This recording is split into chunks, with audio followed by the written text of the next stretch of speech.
ভারতের একটা টিচার আছেন, উনি অনলাইন টিচার। উনার নাম হচ্ছে আসল নাম হচ্ছে ফাইজাল খান। উনি খান গ্লোবাল স্টাডিজ নামে একটা ইউটিউব চ্যানেল চালান। উনাকে ভারতের লোকেরা খান স্যার বইলা ডাকে।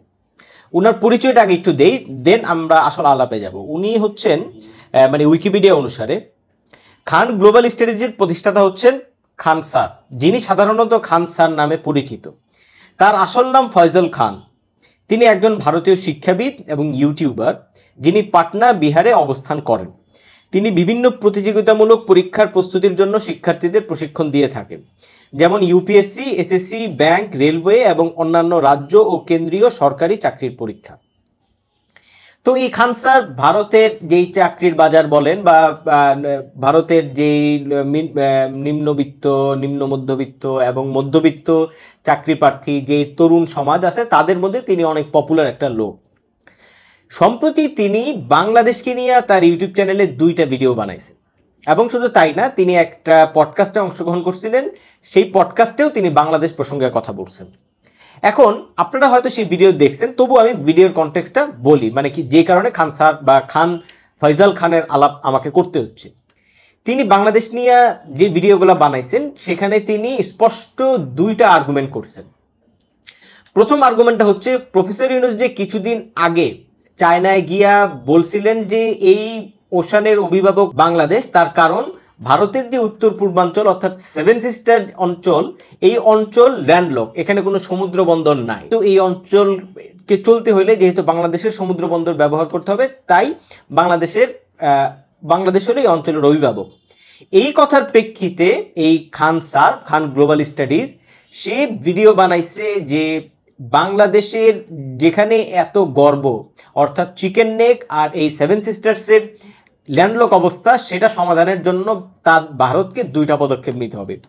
প্রথম পদক্ষেপ হচ্ছে চিকেন নেকটা যে এত চিকন, সেই চিকেন নেকটা চওড়া করতে হবে। সেই চওড়া করার জন্য আমাদের বাংলাদেশের যেই রংপুর, পঞ্চগড়, নীলফামারী, গাইবান্ধার উপরের দিকটা, এই যে পুরা লালমনিরহাট, এই যে পুরা অঞ্চলটা আছে, অর্থাৎ মানে চিকেন নেকটা এরকম, তো এই যে মাথাটা বাংলাদেশের, এই মাথাটা ভারতকে দখল করে ফেলতে হবে। এটা হচ্ছে ওনার প্রথম আর্গুমেন্ট, যেটা ভারতকে করতে হবে। ওনার দ্বিতীয় আর্গুমেন্ট হচ্ছে, যেহেতু 7 সিস্টার্স ল্যান্ডলক, ফলে 7 সিস্টার্সের এই ল্যান্ডলক সিচুয়েশন থেকে বাঁচতে হলে যেটা করতে হবে সেটা হচ্ছে ফেনী মিরসরাইয়ের দিকে, ত্রিপুরা থেকে এই সমুদ্রে যাওয়ার ক্ষেত্রে ফেনী আর মিরসরাইয়ের উপর দিয়ে একটা ছোট অঞ্চল আছে, খুবই অল্প অঞ্চল, 20 কিলোমিটার বা এরকম। এই অঞ্চলটা ভারতের দখল করে ফেলতে হবে। তাতে কইরা বাংলাদেশের যে সমস্ত যে পার্বত্য অঞ্চল আছে, এই রাঙামাটি, খাগড়াছড়ি, চট্টগ্রাম, এই পুরো অঞ্চলটা বাংলাদেশ থেকে বিচ্ছিন্ন হয়ে যাবে। সেটা ভারতের হবে কিনা এরকম আমি জানি না, উনি কি বলছেন, বাট এটা বাংলাদেশ থেকে বিচ্ছিন্ন হয়ে যাবে এবং বাংলাদেশ সরাসরি এই সমুদ্র থেকে এই ফেনী মিরসরাইয়ের এই জায়গাটা দিয়ে ত্রিপুরায় মালপত্র নিয়ে যেতে পারবে। ইন্টারেস্টিংলি এই ভিডিওগুলো ব্যাপক ভাইরাল হয়েছে। উনি এমনিতেও একটা ভাইরাল লোক, ফলে ভারতের লোকজন তার এই কথা ব্যাপকভাবে গ্রহণ করছে। এবং উনি যেই মানে পডকাস্টটায় গেছিলেন, ওই পডকাস্টটাও খুব মানে পপুলার। সেখানে যাইয়া তিনি বাংলাদেশ প্রসঙ্গে একই ভঙ্গিতে কথা বলছেন। উনি বলছেন যে রাশিয়া যেভাবে ইউক্রেনকে দখল করে, বাংলাদেশকেও ভারতের সেভাবে দখল করে নেওয়া উচিত। এবং উনি বলছেন যে জঙ্গলের মধ্যে সিংহ যদি মানে অন্যদের উপর না হামলা করে বা অন্যদের উপর না মানে কামড়াকামড়ি করে, সেক্ষেত্রে কুকুররাও সিংহকে অ্যাটাক করে। বাংলাদেশকে অলমোস্ট সে কুকুর বা এই জাতীয় কথা বলছে। তো এই যে ফয়জাল খান, তিনি যে এই ধরনের কথা বলতেছেন এবং ভারতের লোকেরা যে তার এই কথা ব্যাপকভাবে গ্রহণ করতেছে, এটার আসলে কি কোনো সিগনিফিকেন্স আছে কিনা? সিগনিফিকেন্স আছে কিনা অর্থে যে এই অর্থে যে ভারতকে আসলেও বাংলাদেশের সঙ্গে যুদ্ধ করতে চায় কিনা, মানে বাংলাদেশের সঙ্গে যুদ্ধ বা বাংলাদেশের উপর হামলা করতে চায় কিনা, এই ধরনের একটা সম্ভাবনা কি আসলেও ভারতের আছে কিনা। রাষ্ট্রীয় পর্যায়ে ভারত বাংলাদেশের ব্যাপারে কি ধরনের মনোভাব পোষণ করে সেটা তো আমরা অলরেডি জানি। কিছুদিন আগে বাংলাদেশের দিনাজপুরে এক হিন্দু লোকের হত্যাকে কেন্দ্র করে তারা স্টেটমেন্ট দিছিল যে এটা মাইনরিটি নির্যাতন, পদ্ধতিগত হত্যাকাণ্ড। পরবর্তীতে জানা গেছে যে সেই লোক আসলে একটা ঋণের কিস্তিকে কেন্দ্র করে হত্যার শিকার হয়ে থাকতে পারেন। তার ময়নাতদন্ত এখনো চলমান। এটা ভারত সরাসরি, ভারত তার মুখপাত্র রণধীর জয়সওয়াল এই কথা বলছেন। ভারতের এই ইউটিউবার ইনফ্লুয়েন্সাররা তো এই ধরনের ভঙ্গি করতেই থাকেন। এখন প্রশ্ন হলো, ভারত কি আসলেও বাংলাদেশের সঙ্গে এই ধরনের কোনো সীমান্ত সংক্রান্ত ঝামেলা করতে চায় কিনা? এই প্রশ্নটা আমাদের আজ হোক আল কাল হোক গভীরভাবে দেখার দরকার আছে। আদারওয়াইজ আমরা যদি আগেভাগে এই বিষয়টার মধ্যে মনোযোগ না দেই, তাইলে আমরা পরবর্তীতে বিপদে পড়তে পারি। ব্যক্তিগতভাবে আমার মনে হয় যে বাংলাদেশ এর ডিপ স্টেট বলেন বা বাংলাদেশের ভিতরের যে গোয়েন্দা এস্টাবলিশমেন্ট, তারা এই বিষয়ে অলরেডি একটা মানে তথ্য পাইয়া থাকতে পারে বা তারা এই বিষয়ে অনেক ডিটেল জানতে পারে, যে ফলে তারা সম্ভবত খলিলুর রহমানের যে নিয়োগটা আমি সন্দেহ করছিলাম, সেটা নিয়ে আমি ফেসবুকে লিখছিও যে খলিলুর রহমান সাহেবের নিয়োগটা নিরাপত্তা উপদেষ্টা হিসাবে যে কারণে দেওয়া লাগলো, সেটা মূলত এই ধরনের একটা সিকিউরিটি কনসার্ন থেকে এসে থাকতে পারে। অর্থাৎ ভারত বাংলাদেশের সঙ্গে একটা সিকিউরিটি, সরাসরি সিকিউরিটি সংক্রান্ত একটা ঝামেলা বাধায় থাকতে পারে। এখন অনেকে মনে করবেন যে এই যুগে কি আর সেই রকম যুদ্ধ হয় কিনা। আমার মনে হয় যে এখানে ভারত মানে কেন্দ্রীয় ভারত সরকার বিজেপি বাংলাদেশের সঙ্গে এই ধরনের একটা ঝামেলা তার নিজের স্বার্থে কইরা থাকতে পারে। আমেরিকা বলেন বা ওয়েস্টার্ন যেই হেজিমনি বলেন, তারা যেভাবে দুনিয়ার নানান জায়গায় প্রক্সি ওয়ার লাগায়, হ্যাঁ, সেই একই ভঙ্গিতে সেই সেই সেই যুদ্ধে অনেক মানুষ হয়তো মারা যাবে না, কিন্তু একটা যুদ্ধ লাগিয়ে গেছে, এই ধরনের একটা বাস্তবতা তৈরি করা হইতে পারে বিজেপির তরফ থেকে। তার কারণ আমি মনে করি বিজেপি যেহেতু গতবারের লোকসভা নির্বাচনে ভালো ফল করে নাই, তাদেরকে জোট করে ক্ষমতায় থাকতে হয়েছে, এবং বিজেপি বিধানসভা নির্বাচনগুলোতেও যে খুব ভালো করতেছে বিষয়টা তা না, মহারাষ্ট্রে তারা জিতে নাই। এইসব কারণে বিজেপি সামনের নির্বাচনে, সামনের লোকসভা নির্বাচনে জিততে হইলে বাংলাদেশ ইস্যুটাকে তারা বড়ভাবে ব্যবহার করবে। এবং অলরেডি আপনারা দেখতে পাইছেন যে পশ্চিমবঙ্গের বিধানসভাকে কেন্দ্র করে অলরেডি তারা পশ্চিমবঙ্গের যাওয়ার ক্ষেত্রে বাংলাদেশিদের সকল ভিসা টিসা এগুলো বন্ধ করে দিছে, এবং বাংলাদেশের সঙ্গে পশ্চিমবঙ্গের মানুষের যেই মানসিক যেই দ্বন্দ্ব, সেটা যদি আপনি এখন মানে মাঠে নাইমা দেখতে চেষ্টা করেন, তাহলে দেখবেন যে পশ্চিমবঙ্গের মানুষ মোটামুটি বাংলাদেশের মানুষকে এখন ঘৃণা করতেছে, এবং তারা বিশ্বাস করতেছে যে বাংলাদেশে ব্যাপকভাবে হিন্দু মাইনরিটিদের উপর নির্যাতন চলতেছে। ফলে বিজেপির নিজের বাইতে থাকার জন্য বাংলাদেশ ইস্যুটা বিজেপির জন্য এখন খুবই ইম্পর্টেন্ট। ফলে আমি মনে করি যে বাংলাদেশের এই যে সিকিউরিটি বা সীমান্তন অঞ্চলগুলোতে বিজেপি বড় ধরনের ঝামেলা করলে করে থাকতে পারে। এখন প্রশ্ন হইল যে আমরা যদি সেরকম কিছু ভারত করে বা ভারত যদি সেরকম কোনো লাইনে আগায়, সেক্ষেত্রে আমাদের কি করার আছে। এখন এখানে অনেকে বলবেন, যেমন ফজলুর রহমান সাহেবের মতো যারা চিন্তা করেন, 2001 সালে তিনি ভারতের একটা গ্রাম যে দখল করে ফেলছিলেন, হ্যাঁ, এবং সেটা আমরা জানি। উনি সম্ভবত এখন কোনো একটা কমিটিতেও আছেন বিডিআরেরই। তো এখন উনি যখন বাংলাদেশ রাইফেল ছিল, তখন এই ধরনের একটা হামলা যে করছিলেন ভারতে, তো এটা নিয়ে ভারতের বাংলাদেশের ব্যাপারে অনেক মানে খার আছে বলতে পারেন।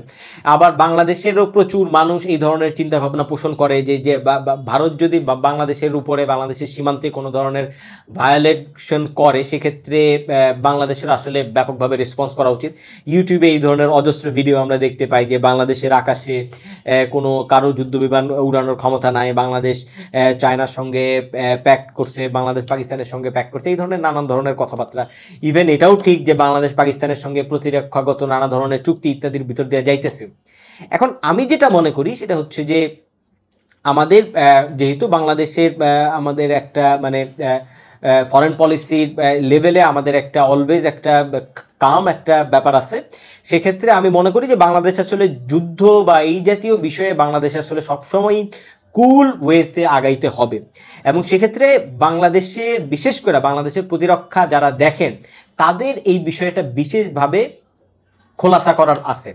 আমরা যারা সোশ্যাল মিডিয়া ইউটিউবে কাজ করি, আমরা যারা ইন্টেলেকচুয়াল বলেন বা লেখক বলেন, বুদ্ধিজীবী বলেন, আমরা যারা রাষ্ট্র নিয়ে ভাবি, আমাদের আসলে ডিপ লেভেলের কোনো ইনফরমেশন থাকে না। আমরা আসলে সবসময় সারফেস লেভেলে ভাবতে পারি, কারণ সারফেস লেভেলের ইনফরমেশনগুলোই আমরা পাই, আমরা ধারণা করি, আমাদের ধারণা ভুল হইতে পারে। এবং সেক্ষেত্রে বাংলাদেশের এই যে ডিপ স্টেটে যারা থাকেন, যারা গভীর তথ্য নিয়ে কাজ করেন, তাদের আসলে এই বিষয়টা নিয়ে মানে সিরিয়াসলি কাজ করার আছে, এই অর্থে যে তারাই আসলে ডিকটেট করতে পারবে যে বাংলাদেশের ইন্টেলেকচুয়ালরা, বাংলাদেশের বুদ্ধিজীবীরা, বাংলাদেশের সোশ্যাল মিডিয়ার যে ইনফ্লুয়েন্সাররা, তারা আসলে কোন পথে হাঁটবে। যদি তারা এই ধরনের কোনো ক্লিয়ার ইমেজ আমাদের সামনে তৈরি করতে না পারে, তাইলে আসলে আমাদের আসলে কিছুই করার থাকবে না। এবং আলটিমেটলি যখন এই ধরনের কোনো ঘটনা আমাদের সামনে হাজির হবে তখন আমরা আসলে মানে খুবই ভুলভাল রেসপন্স করব। ফলে আমি মনে করি যে এক্ষেত্রে বাংলাদেশের প্রতিরক্ষা নিয়ে যারা কাজ করেন তাদের এই বিষয়টা অনেক ডিপলি চিন্তা করে ডিপলি সোশ্যাল মিডিয়া ইনফ্লুয়েন্সার্সের সঙ্গে একটা আদান প্রদানের মধ্যে যাওয়া উচিত। জাস্ট এই কারণেই আমি আসলে মনে হইলো যে বিষয়টা মানে সামনে নিয়ে আসি, এবং খান স্যার অর্থাৎ ফয়সাল খানের এই ভিডিওটা খুবই অ্যালার্মিং, সে কারণেই আমার মনে হইলো যে বিষয়টা আপনাদের সঙ্গে শেয়ার করি।